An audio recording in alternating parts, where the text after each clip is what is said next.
Mundo Ejecutivo presenta.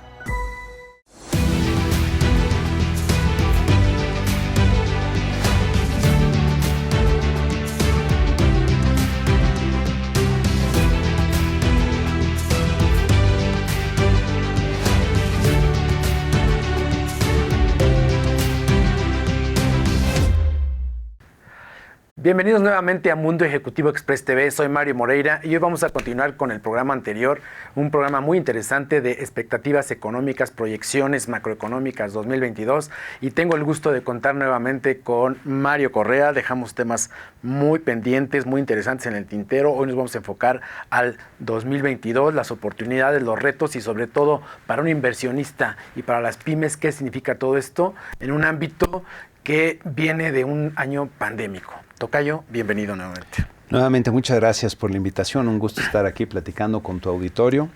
Y pues sí, tenemos un año 2022 lleno de retos que luce de entrada muy complicado, aunque hay grandes oportunidades, creo yo, para los que sepan adoptar el punto de vista adecuado y actuar de forma oportuna, ¿no? Entonces, va a ser un año muy intenso. Las instituciones oficiales dicen que tenemos en el 2022 la oportunidad de crecer a niveles de 4%.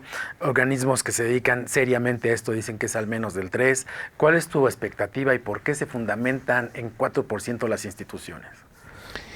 Pues mira, las instituciones oficiales, el Fondo Monetario, el gobierno traen tasas del 4%, como comentabas, el promedio de analistas del mercado traen tasas ya por debajo del 3%.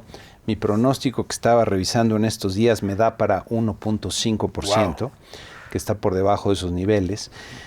Y que a pesar de ser niveles bajos, desde luego insuficientes, ¿no?, para las necesidades que tiene una población que está creciendo, creo que hay que tener presente que el riesgo que vemos es que ni siquiera esas tasas bajas se alcancen, porque nuevamente el entorno es muy, muy retador. Los datos más recientes que estamos viendo de la actividad económica pues nos hablan de una economía, una inversión que está básicamente estancada, y ese es uno de los motores que platicábamos en el programa anterior. El consumo de los hogares también muy débil, solo las exportaciones están con una buena dinámica de crecimiento. Y la parte del gasto público, desde mi punto de vista, en lugar de estar aportando, está restando a lo que pueda hacer el país. Entonces, en ese entorno, pues se ve difícil que se puedan alcanzar esas tasas de crecimiento si no están funcionando los motores. Y por otro lado, vienen los retos propios que tienen que enfrentar las empresas, los inversionistas este año. Y hay muchos. Uno quizá de los más visibles e importantes es lo que hagan los bancos centrales en el mundo. Platicamos en la ocasión anterior que viene un cambio de ciclo monetario por parte de los bancos centrales. Las tasas de interés van a comenzar a subir. El dinero pues, ya no va a ser dinero gratis en Estados Unidos y en varios otros países, es decir, con tasa cero, va a empezar a costar más. Entonces esas condiciones financieras se van a empezar a apretar, ya no va a estar tan fácil. Y el reto aquí es que ese proceso se conduzca de forma ordenada. El problema es que si la inflación no empieza a descender rápidamente, entonces la necesidad de aplicar políticas monetarias más restrictivas, quiere decir que las tasas tienen que subir más de lo esperado, más rápido, que las condiciones en los mercados financieros se vuelven más astringentes, decimos los economistas, más complicado conseguir dinero. Eso puede afectar también el ritmo de la actividad económica. Y producir además pues volatilidad elevada en los mercados. Y cuando hay volatilidad, hay inquietud, hay incertidumbre, entonces las decisiones de inversión se vuelven más difíciles. Entonces tenemos eso hacia adelante en la parte global. Más muchos retos, ¿no?, que hay desde el punto de vista geopolítico a otra serie de cuestiones. E internamente, yo creo que vamos a ver un año muy intenso en lo político, ¿no? Vienen muchos temas desde la revocación del mandato. Veo con tristeza que hay toda la intención de hacer un ataque cada vez más fuerte hacia el INE, que es el Instituto Nacional Electoral, es la institución que garantiza básicamente la democracia en México. Seguramente habrá muchas otras iniciativas que no sean muy amigables para los mercados. Entonces se ve un entorno también complicado. Ya platicábamos de que pues no hay condiciones afortunadas en el entorno de negocios en el país para hacer que la inversión florezca. y eso es parte de lo que está deteniendo la actividad económica. Y pues tristemente no se ve que eso vaya a cambiar, pues por lo menos en lo que resta del año, sino al revés. Todo parece indicar que el entorno político se va a poner cada vez más intenso y pues vamos a ver muchas cosas pasando ahí, muchas noticias que pues más bien ayudan a generar inquietud más que tranquilidad, y esto detiene, digamos, el gran flujo que pueda haber de inversión en un país, ¿no? Entonces así estamos empezando el año con estos temas. Se ve pues un entorno complicado en donde habrá que estar pues muy atento a los acontecimientos, estar bien informado, porque las cosas también pueden cambiar muy rápidamente, ¿no? Sin ir más lejos, ahorita estamos esperando a ver en este inicio del año hasta dónde va a llegar la Reserva Federal subiendo sus tasas de interés. Hace un par de semanas se hablaba de que a lo mejor había 2 aumentos en la tasa de interés este año. Hace pues un mes pues no se esperaban prácticamente aumentos. Y ahorita ya hay bastantes instituciones que empiezan a hablar de 4 aumentos en la tasa de la Reserva Federal. Entonces están cambiando muy rápido las cosas y eso puede generar también movimientos importantes en los mercados financieros y por lo mismo hay que estar muy atento, ¿no? Entonces así empezamos el año, Tocayo, con grandes retos y un entorno muy incierto. Mencionaste ahorita un tema importante que se trata de la política y bueno, no podemos dejar de mencionar Estados Unidos. Este año es año de intermedias. Hay un cierto sector que está decepcionado del inicio de Biden, pero pues, hay que considerar que él ahorita tiene a un grupo de progresistas, a un grupo dentro de su mismo partido radicales, pero no lo ha tenido fácil. No. Entonces, ¿en qué crees tú que esto pueda afectar las decisiones del Congreso y sobre todo todo lo que salpica para acá en esas decisiones, ¿no? Pues desde luego, el funcionamiento que tiene que darse, que requiere de la cooperación de los dos partidos para que avancen las iniciativas que quiere sacar el gobierno, se ve complicado en este entorno de gran polarización y enfrentamiento entre los dos partidos, pero no solo entre los dos partidos, como comentabas, el presidente Biden no la tiene fácil porque inclusive al interior de los demócratas empiezan a percibirse diferencias importantes.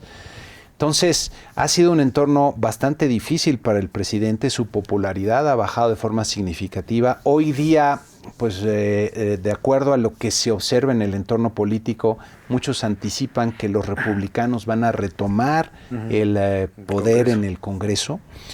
Y esto pues va a dejar pues al presidente Biden sin poder sacar muchas de las iniciativas que quisiera para los siguientes 2 años. Entonces también ahí el panorama está complicado, no está nada fácil. Y yo agregaría otra consideración que a lo mejor no hemos querido hacer en mucho tiempo, pero el gobierno de Estados Unidos, tanto republicanos como demócratas, ha recurrido de forma muy persistente al endeudamiento. La deuda pública de Estados Unidos ha aumentado de forma muy significativa, ya anda por arriba del 130% del PIB. Y en algún momento es un problema que van a tener que atender, el cómo van a pagar esa deuda. El año pasado se dieron estímulos muy fuertes que implicaba mandar dinero a los hogares, que les ayudó a los hogares y a las empresas a mantenerse. Con estas consecuencias. Exactamente, a que las empresas no quebraran. Pero en algún momento se llega a un límite y ese estímulo pues ya no solo no se puede continuar dando, sino que ahora hay que pagarlo y los que pagan eso son las generaciones que vienen pronto a través de impuestos. Entonces, si eventualmente se empieza a complicar ese financiamiento del gobierno de Estados Unidos, tienen que empezar a ver cómo le van a hacer para ahora sí atender el problema de la sostenibilidad de su deuda, que ha venido en una trayectoria insostenible. Pues eso implica menos recursos por parte del gobierno hacia el resto de la sociedad y también puede ser una limitante para su nivel de actividad, crecimiento económico. Ese es un tema que quizá no es de los que está centrales en la cartelera de los eventos que van a ser relevantes, pero creo que es algo que hay que tomar también ahí en cuenta. Entonces no está fácil tampoco el panorama en Estados Unidos y el reto, bueno, uno de los retos que tienen desde luego es el de la inflación. La inflación, ha habido una gran discusión de si es un fenómeno temporal o no. Y el problema es que ya duró más tiempo del que todo el mundo esperaba, ya estamos viendo niveles de inflación que no se esperaban ver y es muy probable que sigamos viendo presiones persistentes por movimientos que se están dando déjame plantearlo así, en los ciclos de largo plazo. Por ejemplo, hay un cambio en los patrones de consumo de la gente, ¿no? Que está comprando más mercancías, más bienes electrónicos y menos de cierto tipo de servicios. Y eso puede continuar y afectando los precios de ese tipo de bienes, especialmente de las mercancías. Hay otro, hablamos del proceso de reconstitución de las cadenas de producción y de valor, que hoy día, una de las lecciones que nos dejó la pandemia es que esas cadenas tan lejanas, con esa filosofía just in time que te permitía tener pues pocos costos asociados a inventarios, a bodegas, etcétera, eso está cambiando. Ahora se requieren cadenas con cierta fortaleza, con ciertas redundancias, con bodegas. Costos asociados, nuevos. Implican costos. Y esos costos, en la medida en que más cerrado se haga ese proceso, más aumentan. Por eso es importante para Estados Unidos que haya pues una regionalización de esa cadena de producción, porque si todo lo hacen ellos, los costos se les van a elevar demasiado. Y hay otro tema que también complica el panorama inflacionario de mediano plazo, y es, ya inclusive hay un término que están empezando a usar, que es el greenflation. En la medida en que se va descarbonizando la actividad económica y cambiando a combustibles limpios, energías renovables, que no hay hoy día suficientes, ¿no?, como para satisfacer la demanda de energía que está creciendo en el mundo, esto implica costos. Entonces, hacer ese proceso que implica inversiones, implica pues gastos para las empresas, implica costos, y son costos que pueden estar ahí afectando la inflación por un buen tiempo. Entonces, ese es otro de los retos que vienen en el año para la economía global y especialmente Estados Unidos, que es nuestro vecino. Que salpica, ¿no?, para acá. Hace un momento hablabas tú de la debilidad de las instituciones. Hablaste del INE, y sí es un tema. Pero también hablaste de Banco de México y de los ciclos que se cumplen. Hay cambios fundamentales hacia el interior de Banco de México. ¿Está el Banco de México preparado para estos ciclos que se vienen? Pues es lo que todos los analistas estamos esperando a ver, porque hoy día yo diría que Banco de México es una de las instituciones que mejor hemos logrado armar con la fortaleza e independencia que requiere para asegurar uno de los bienes públicos más importantes que tenemos en el país, que es la estabilidad macroeconómica, especialmente la estabilidad de precios. La inflación es un problema porque afecta más a los que menos tienen. Y cuando la inflación empieza a subir a niveles por arriba del, vamos a decir, 7, 10%, además de que se vuelve más volátil, eso acorta los horizontes de planeación de las empresas, se hace más difícil tomar decisiones y entonces los procesos de inversión se restringen. Por eso es un problema, y Banco de México es la institución que hemos diseñado, creado y fortalecido para evitar que eso ocurra. Y mal que bien, uno de los principales activos que tenemos en la economía mexicana es su estabilidad, ¿no? Y el problema es que ahorita se han venido dando una serie de cambios en Banco de México, no en su estructura normativa, no en su ley, que hay una ley de Banco de México y está también en la Constitución, ahí no han habido cambios, pero sí en la composición de su Junta de Gobierno. Que desde mi punto de vista, la Junta de Gobierno debe garantizar que el banco cumpla con su mandato, y para eso requieres gente con el perfil adecuado, gente que entienda bien de estos temas, principalmente, desde luego, economistas, aunque también ha habido abogados muy destacados, pero que tenga esta experiencia, pedía la ley un requisito que era reconocida competencia en materia monetaria.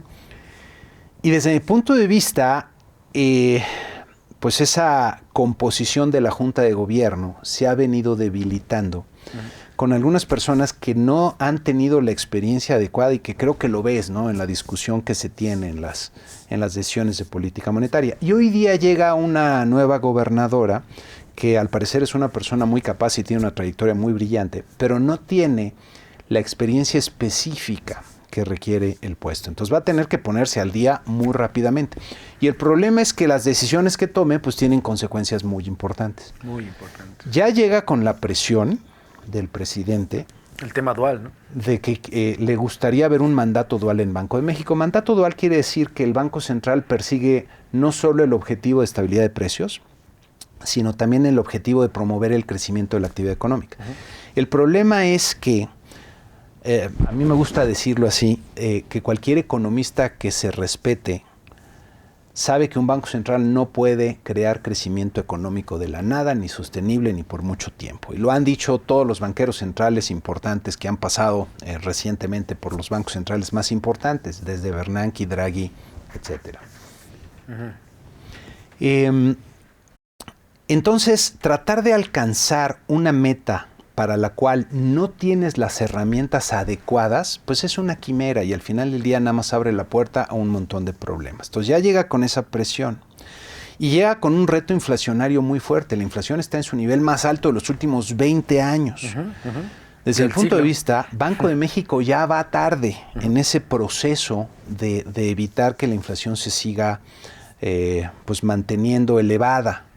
Y aquí hay, y es un tema a lo mejor un poco técnico que es a veces difícil de entender, como lo demuestra inclusive la discusión que hay en las minutas por uno de sus miembros. Parece que son temas demasiado complicados para entenderse fácilmente.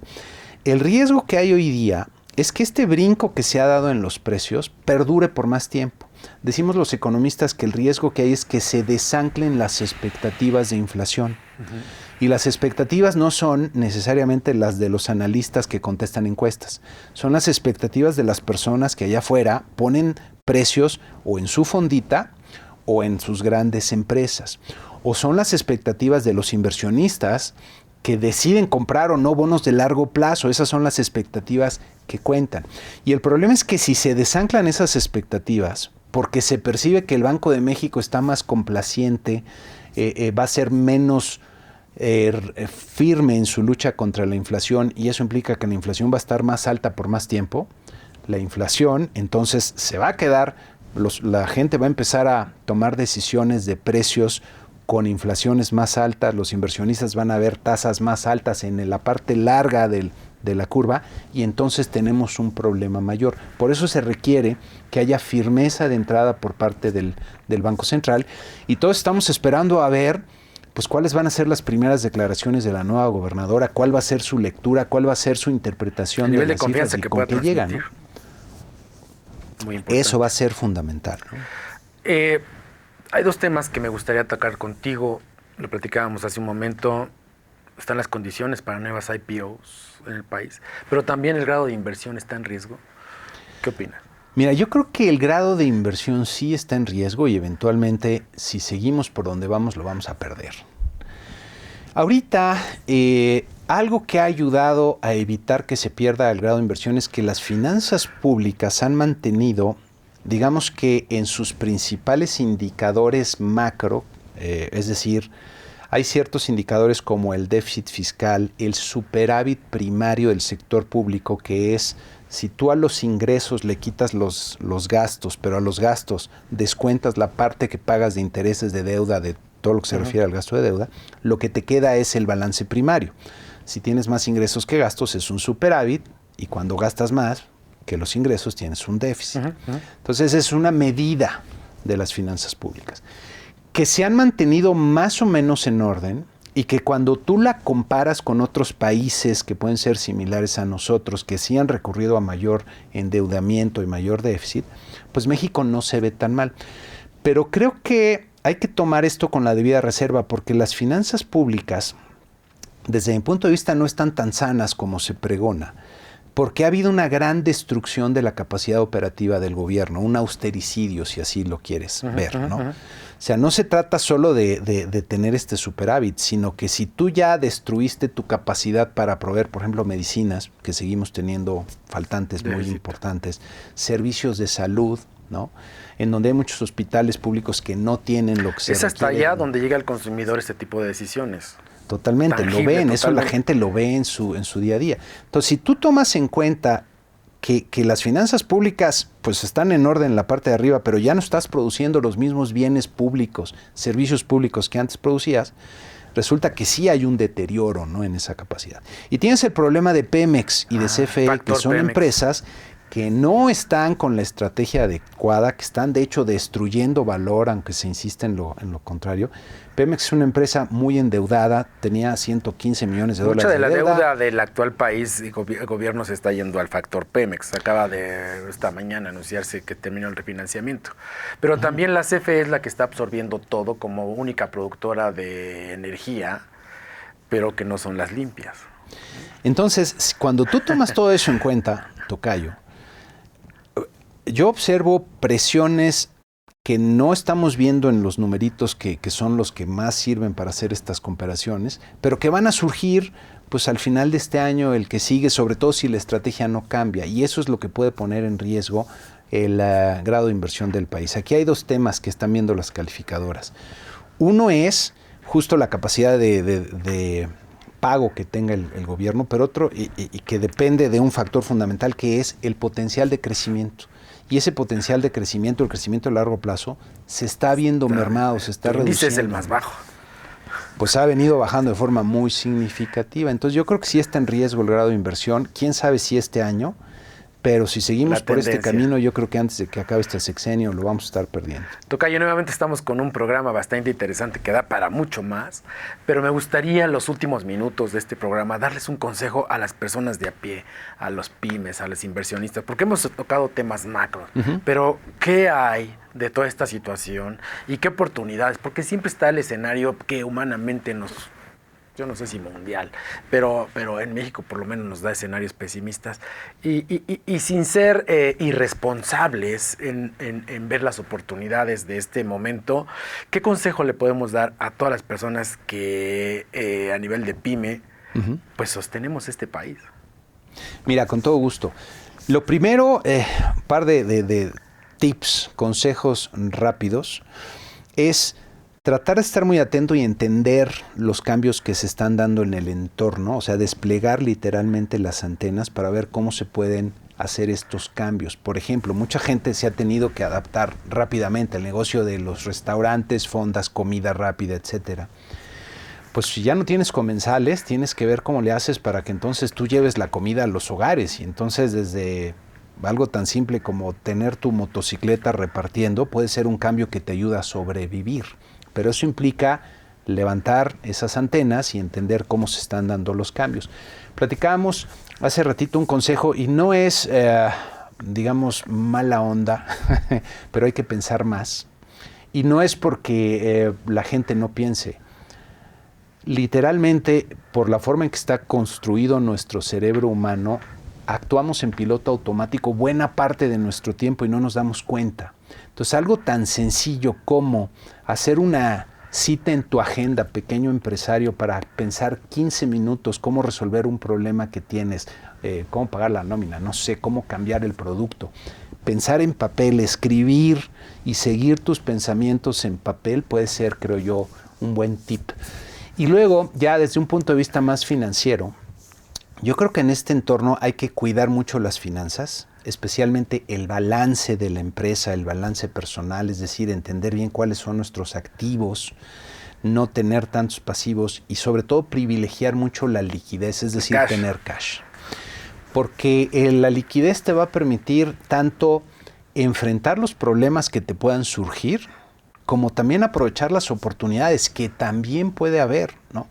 Por ejemplo, otro ejemplo que me gusta poner hablando de pequeñas empresas, aquella gente que se dedicaba al negocio de las fiestas y tenía mesas, carpas y lo demás, pues la pasó muy mal durante mucho tiempo, ¿no? Pero si esa gente se daba cuenta que necesitaba el tema de la vacunación, pues podía rentar las mesas para eso. Entonces, hacer esos cambios, ¿no?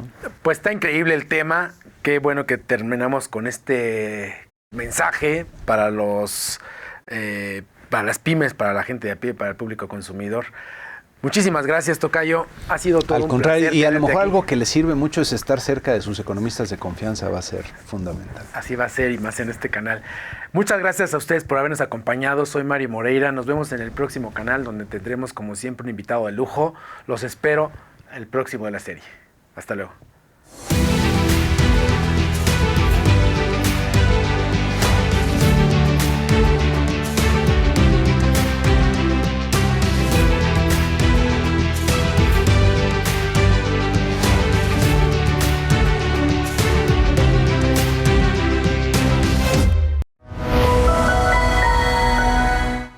Ejecutivo presentó